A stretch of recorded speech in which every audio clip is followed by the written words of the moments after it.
Israeli বাহিনী প্রায় এক বছর ধরে গাজায় নৃশংস হামলা চালিয়ে হত্যা করেছে হাজার হাজার নিরীহ ফিলিস্তিনিকে। গাজায় ইসরায়েলের এই বর্বরতা মধ্যপ্রাচ্যে খুলে দিয়েছে সংকটের নতুন দুয়ার। ইতোমধ্যে যুদ্ধ ছড়িয়ে পড়েছে লেবানন, ইয়েমেন ও ইরানে।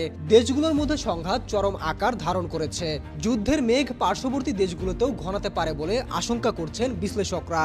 ইসরায়েলে ইরানের ক্ষেপণাস্ত্র হামলার পর কড়া হুঁশিয়ারি দিয়েছেন ইসরায়েলের প্রধানমন্ত্রী নেতানিয়াহু। এর প্রতিক্রিয়ায় তেহরানও দিয়েছে পাল্টা হামলার হুমকি। সব মিলিয়ে মধ্যপ্রাচ্যে উত্তেজনা বেড়েই চলেছে, যার জেরে বিভক্ত হতে শুরু করেছে বিশ্ব।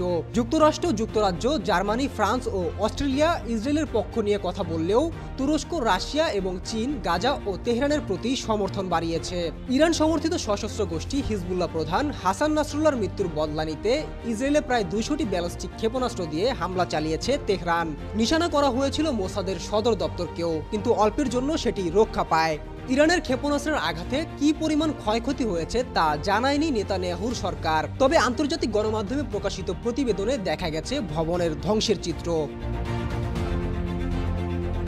ইসরায়েলি ক্ষেপণাস্ত্র হামলার পর নেতানিয়াহু বলেছেন, এর ফল পেতে হবে ইরানকে। ইসরায়েল যে এবার ইরানে পাল্টা হামলা চালাবে তাতে কোনো সন্দেহ নেই। ইসরায়েল হয়তো এবার ইরানের পারমাণবিক স্থানগুলোকে টার্গেট করতে পারে। ইরানের ক্ষেপণাস্ত্র হামলার প্রতিক্রিয়ায় ইসরায়েল যদি কোনো প্রতিশোধ নেওয়ার চেষ্টা করে, তবে ইসরায়েলের সব স্থাপনায় হামলা চালানোর হুঁশিয়ারি দিয়েছে ইরানের সামরিক বাহিনীর chief of staff major general Mohammad বাঘেরি। ফলে এর মাধ্যমে দেশ দুটি হামলা ও প্রতিশোধের এক স্থায়ী চক্রে আবদ্ধ হয়ে পড়বে বলে আশঙ্কা করা হচ্ছে। ইসরায়েলের সরাসরি সামরিক হামলার জন্য ইরানকে কঠোর পরিণতির হুমকি দিয়েছে যুক্তরাষ্ট্র।